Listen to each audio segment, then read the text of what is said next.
So I think that's why I think even more and more like advertising platforms, they start to kind of penalize that behavior as well. Yeah, because at the end of the day, it's Hmm. not really in their interest to promote behavior. Yeah, because at the end of the day, they want to have happy users. Yeah. What is the super important topic we're not talking about enough in mobile gaming?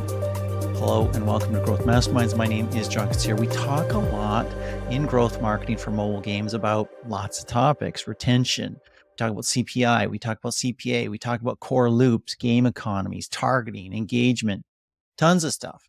But there's one thing we often forget, and we're going to chat about that right now with a very special guest. He's the mobile gaming analyst, apps lead for Central and Eastern Europe for Google. His name is Mariusz Gasiewski. Welcome, Mariusz. Hello, thanks you for the invitation. Really, really great to be here. Hey, super pumped to have you. I cannot believe your dedication. It's 11 p.m. and you set a meeting at my 2 p.m. I mean, it's wonderful for me. It's awful for you. Thank you for your dedication to your task. Yeah, happy to be here. It's like, it's actually, it's pretty good time, yeah, because like, children are sleeping already. So it's actually, it's not the worst time actually. Mm. Oh man, I fear for our industry when I talk to people lots of times at like 10 p.m., 11 p.m., and it's actually a good time for me. And I'm like, wow, where is your life? I Yeah, guess yeah, I guess we all have to have some breaks too. But okay, exactly. I teased off the top. You set up a really interesting question on LinkedIn. It's got to be like a month ago right now, and it was about a topic that nobody's really talking about in games. What is that topic? Yeah. We are like, we're talking about motivations in gaming. I think the topic is, as you mentioned, like extremely important. I think very often forgotten, especially in the mobile gaming space, when I exactly like we are talking a lot about metrics, about like retention rates, especially monetization, like in different places. But this motivation, I think, is a little bit hidden. Probably touch a little bit more often in case of more traditional games where like much less data is available overall. So that's why you are kind of trying to understand the people's more. But I think overall that topic is really not really touched very often, and there's not much I think knowledge, and I don't feel there's a lot of discussions around it. I didn't see that often happening at the different conferences, like uh, podcasts as well. Actually, yeah. Well, we're going to try and solve that right now, and Mhm. we're going to talk about lots of stuff about player motivation, why it matters, why we're not talking about it, what's the impact, how it differs between different countries, geos, Mhm. regions, and what marketers can do or not do about that. It just strikes me as now as we're chatting that I have a perfect example. Actually, I actually clicked on a mobile ad the other day. It does happen. It does actually happen, and it was for a game, and I actually downloaded a game off of an in-app ad from another game, and it was one of those let's just say fishy apps, Mhm. and I was gonna eat all the fish, and that was going to be fun. It was going to be amazing. And I got into this fishy app, and it turns out I actually have to build like my lure, my lair. I have to build my home. I have to build my environment here. And I'm like, hey, I signed up for a game that was like eating all the fish and getting bigger, and now I have this. No. So Yeah, yeah, yeah. talk up, talk about motivations and how important they are. Yeah. I think like no, or like at the general level, like we know that in general the game's about fun. Yeah, that's even like if we look at different research, like the fun is usually number one, at least like number two, but usually it's number one. Of course, the challenge is that how you define the fun. Yeah, what is fun for the people. It's like it's much easier to say it than to receive it. But that's just a general level. Then, if we start to go deeper, then we have like more differences, because then we see those differences happening between different cultures. Like we see that, for example, like Hmm. the people in US and UK, they spend much more time like playing the games for entertainment, because that's they me too time. That's the time they want to have for them. But on the other hand, if you look at the data, for example, for countries like India, we see that still a lot of users, they feel guilty when they play game, because it's kind of wasting of time. it's not something that brings a lot of value. So then the users, we can see even based on the data that they feel much better when they play the game that brings some value for them. Yeah, so that's why they feel much better when they play, for example, logic games, or like that's why so like those puzzle board games are so popular in that country, because again, it's not just entertainment, but there is specific value coming from that as well. Yeah. I just discovered I'm Indian, because I often won't play games in public because I'm like embarrassed because I have this strong Protestant work ethic and I have to like, I should be working. I should be doing something. I shouldn't be Yeah, just yeah. I mean, enjoying myself. that's of course at the general level, it's a problem. Like always, are like a lot of segments in many countries, but that's, I think, goes like deep into the culture. Yeah, that's why like in cultures, like for example in India, still we have much higher share of like male players, for example, than female.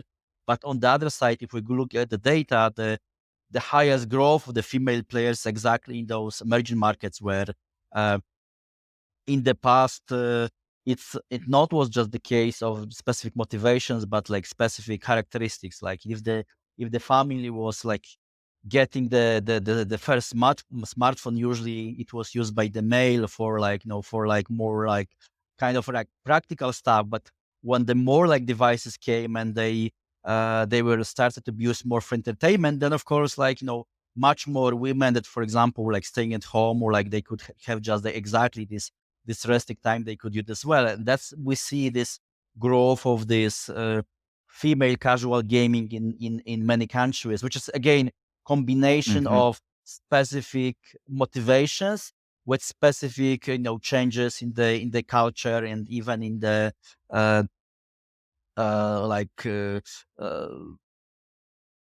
affordability landscape, and all those Mhm. Mhm. Mhm. differences like changing in the specific country. Uh, I think one of the other things that you mentioned in your post was that in India, they're much more likely to play games together, play games with people, because then there's the social aspect as well. And they feel better about that because they're getting some real world value at the same time as they're having some fun.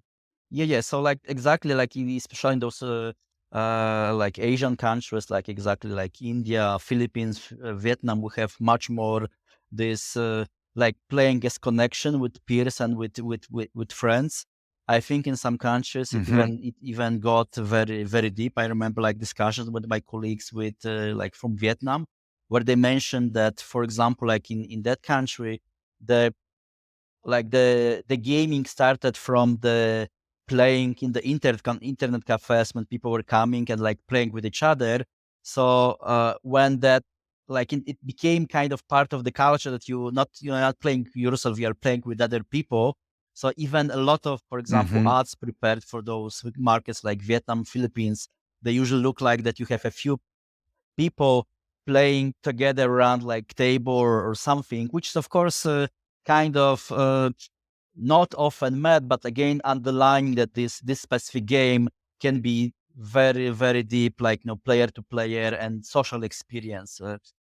So I think again, uh, Mhm.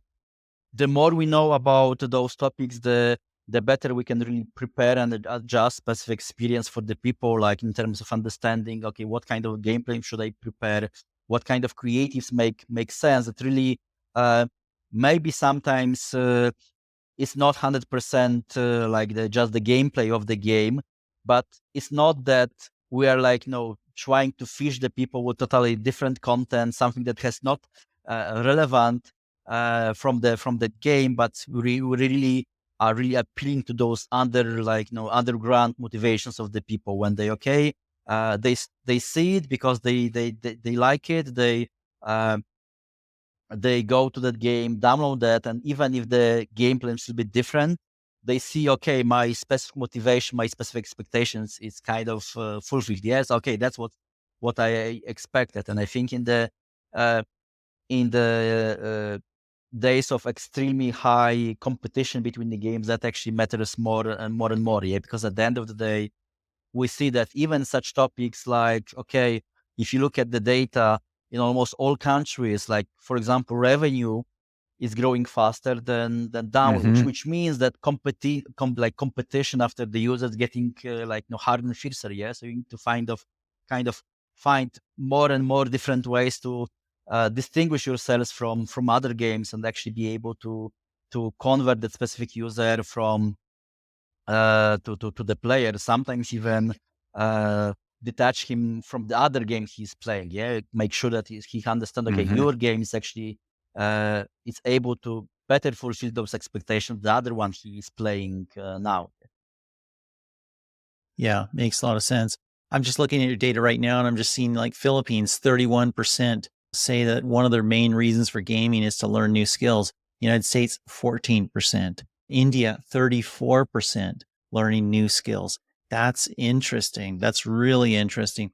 Let's take this to the realm of the mobile game publisher for a moment, and then we'll go to the marketer. So you're a mobile game publisher, and you start thinking about player motivations. How's that impact what you do? I think it's a little bit easier for those companies that are really investing more time into growing their communities, because usually the people who are most engaged users of the game, they're coming quite often to your Discord, uh, having very frequent contact with the game.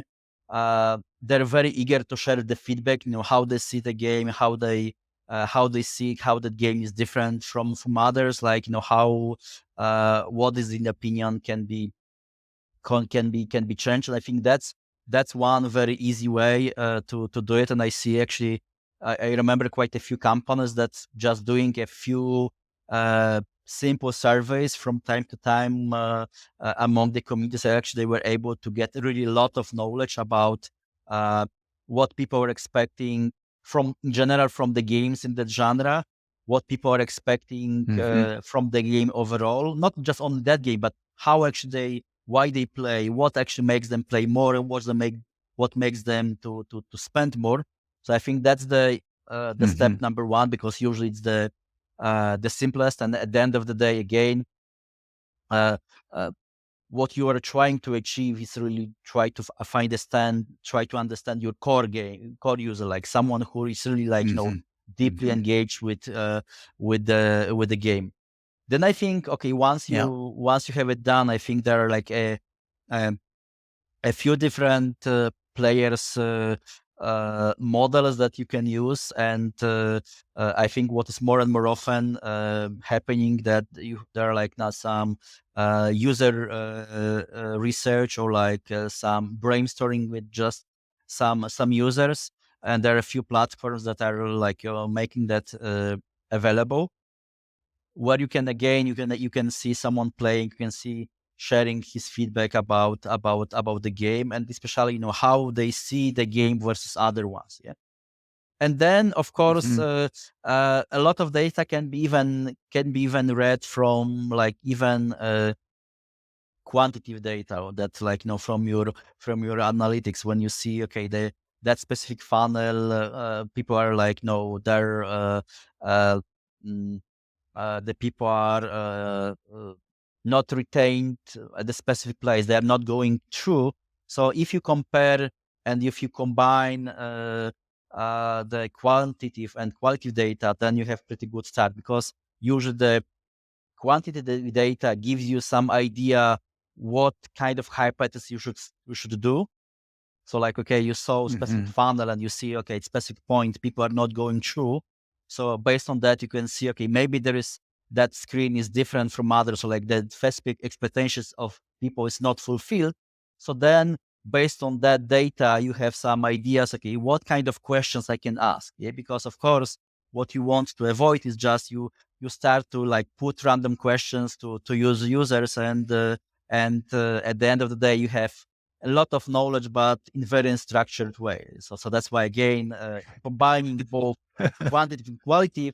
So what when you see, okay, what's happening, then you can follow it. Okay, why it's happening. Yeah.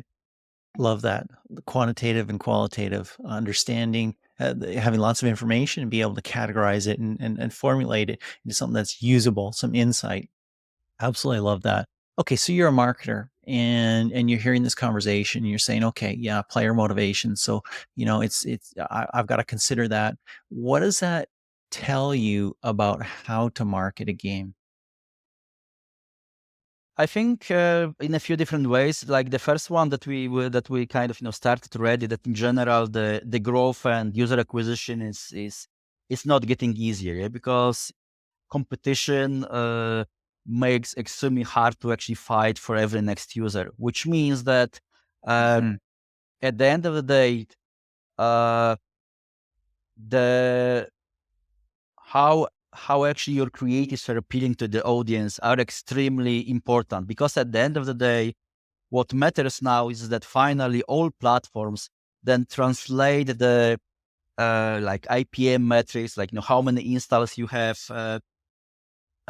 mhm, from like those 1,000 impressions, or like what is your click rate into specific money. Yeah, so the higher recall of the creatives, the cheaper traffic you can buy. Yeah, because at the end of the day, it's about mhm, how much mhm, money is made on, like, for example, 1,000 impressions. Yeah, so the better creative that's appealing to the specific audience, the cheaper user acquisition. Yeah, so that's as simple as that. Then of course it's about making sure that if you have those steps, when I have uh, from seeing the ad to the click, from clicking the ad to the going to the Google Play page, then from the Google Play page to the install, and then from the Play install to the opening and the first onboarding, and then for the onboarding to the first event that matter in the journey and engagement journey of the user, and then from that engagement to the first purchase. Like, it's really how to make sure that this journey is really smooth, and it's really kind of uh, more or less appealing to, and making stronger this specific motivation. Yes, so that okay, if we are mhm, focusing on showing that that game is giving you additional value in terms of like uh, making you maybe more healthy, because it's, for example, geolocation game, making you mhm, mhm, giving you a specific relaxation time, or maybe uh, giving do you way giving you the way to train the reflex, or like any other specific value, then it's actually repeated over this journey, and make stronger. Yeah, because at the end of the day, I think mhm, it's very tempting now when you have ability to create, like sometimes even hundreds of creatives in very short time, to to create very random market in the way. Okay, I will do a lot of creative lines, check what matters, and okay, what is really in the game and how it's really relevant to the game matters less. And you mentioned mhm, that mhm, story, and I think it used to be something very frequent, when like like some companies recognize that okay, even if our games for the specific audience, maybe we'll try to fish the people who are not in the audience, and then if we'll do it cheaply enough, then it makes sense. But what I think what is finally happening now, there is more and more specific tests and data showing that even at that techniques used to work in the past, they do not work anymore, at least in the major level. Yeah, because the users are kind of getting smarter, and they know, okay, if that yes, game is not yes. good, or like it's not reflecting specific motivation, I have so many that I can choose from. So why should we spend time with that one? Or the worst thing about fake ads is that when you get an experience that's different from what the ad portrays the app to be, you get less trust in advertising because you've been shot in the foot before. You've been backstabbed before because you tried this app, you followed that ad. It said it was this kind of game, it turned out to be that kind of game, and you didn't like it. Yeah, I think yeah. So that is the case. So I think that's why I think even more and more like advertising platforms, they start to kind of penalize that behavior as well. Yeah, because at the end of the day, it's Hmm. not really in their interest to promote behavior. Yeah, because at the end of the day, they want to have happy users, Yep. and the users who are really because at the end of the day, they're evaluating not only the game, but evaluating the platform and the advertising channel they got Yes. to that game. Yeah. Yeah, exactly. It was interesting when you started your previous answer because you were talking about, there's so much competition right now. It's a really challenging time. It's funny, I was interviewing Daniel Stamler. I don't know if you recognize the name, co-founder of Colibri Games. They made the Okay. Idle Tycoon series. Yes. That was like 2 or 3 episodes ago. And they started in 2016. They eventually had like a 9-figure exit, right? They sold to Ubisoft. But he was told then, hey, don't come in. It's too busy, too crowded a marketplace. No room for new entrants. Right? Supercell's already big, don't bother. And everybody's hearing that today as well, right? But every time, I mean, when there's something great and something magical, something good can happen even in a busy marketplace. Yeah, but I think what really happens, I mean, what I think it helps to kind of survive that, even if it's very very hard hard discussion, hard journey. I think at the end of the day, it's very important to understand it's very uh, overall entertainment, not just gaming. It's very hit driven business, which means it's Yep. very high risk, high win business. That's like Mhm. how that's how it works. Maybe even sometimes if those proportions were different in the past, it always was the case. Yeah, and of course, Yes. when we have more of that content and that content is growing much faster than the user base, and of course that competition is rising. But at the end of the day, very often is just kind of choosing between two possible strategies. Yeah, if on one side, Mhm. even either if I know that I want to create this idle game, I will do just better idle game. So okay, I see what is not really working in the current best and good idle games. Like okay, maybe some of them are crashing. Maybe making sure that I have high quality of the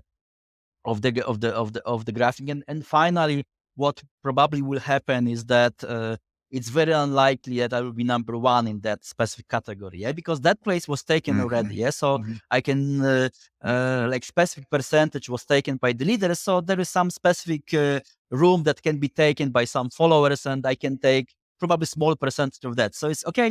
It's not very high win, but risk probably is not very high as well. But on the other hand, I And that's think exactly what Daniel told me. That's exactly what Daniel told me, right? They're looking at Clash of Clans, they were making $1 billion. Say, if we just do 10% of that, we're happy.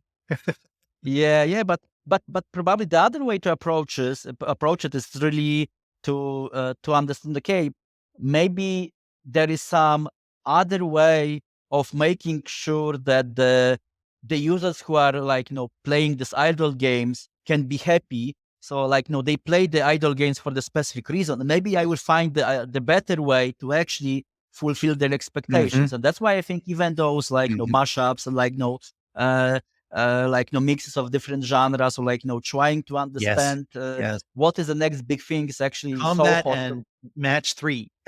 Exactly, yeah, because at the end of the day, it's if you are trying to take something that's pretty well known already, uh, and then you try to add on the top, or sometimes a very important layer, something that Mhm. okay, maybe was not discovered by everyone. Maybe you understand the specific audience better than everyone else, and I think exactly this thinking about those player motivations, when they work together, when they even thinking like okay, why the people play those games, what percentage of people who are playing, let's say, casual games are eager to try out role-playing game. Yeah, what percentage of the people Mhm.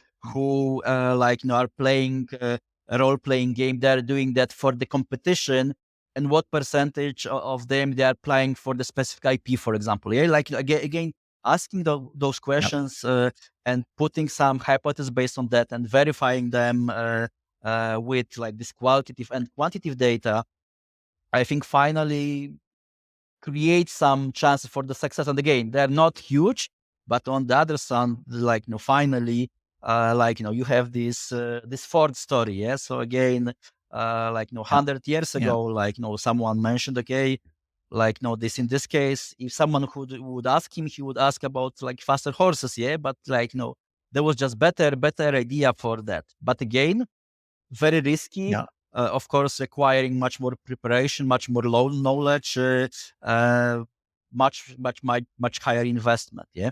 It's super interesting as well to consider, like, not everybody who comes in the front door and hits the first screen of your app or game has the same motivations, and there's many that have different motivations, and that's why you see a lot of games starting to build different types of experiences, whether it's, "Hey, here's a matching component to the game, here's a combat Hmm. component of the game, here's a builder component to the game," Hmm. and somebody finds the area that they're most interested in.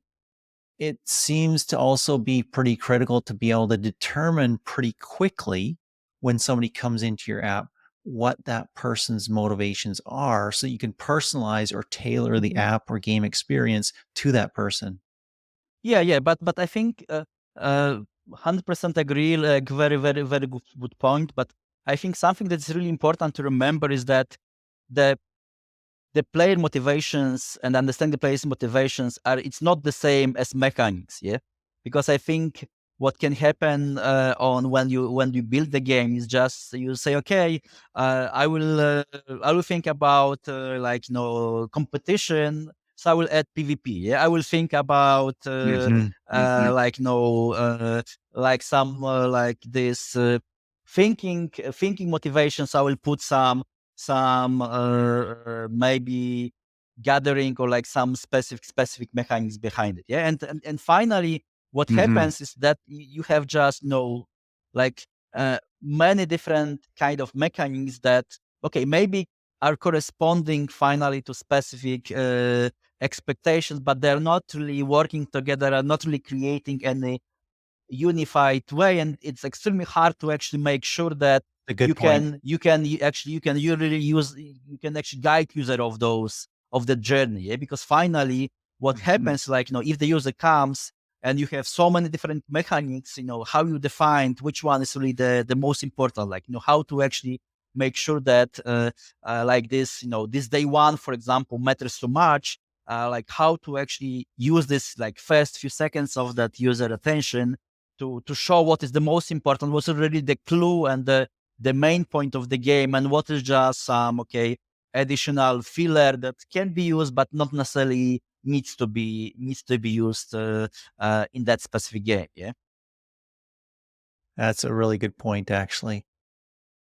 Cool. So it's getting near midnight your time Okay. and getting near 30 minutes of recording time here. So we're going to start closing this up.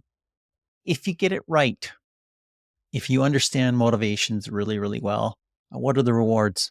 You have more happy users. More happy users are like users that have higher engagement, and with higher engagement, very often that comes higher spending as well. Yeah, that's probably like the most obvious one.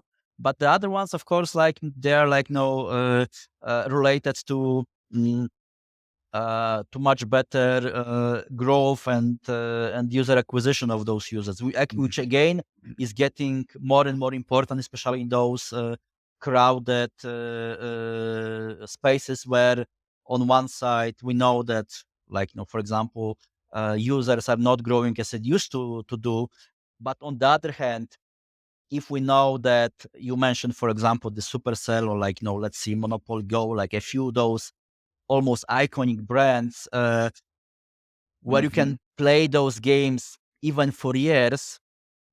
So it's not Yes. easy really to make really actually user persuade to actually go away from that game and move to other one, because at the end of the day, it's not a reality that the users on average they play 20 games per week. No, they usually No. in some lighter genres they could like try out a few, but in many like mid-core, like hardcore genres, they will play like one game for like many months, and the more they're engaged in that game, the harder actually to make them go away from that game. Yeah, because they build that empires. They Absolutely. They're invested.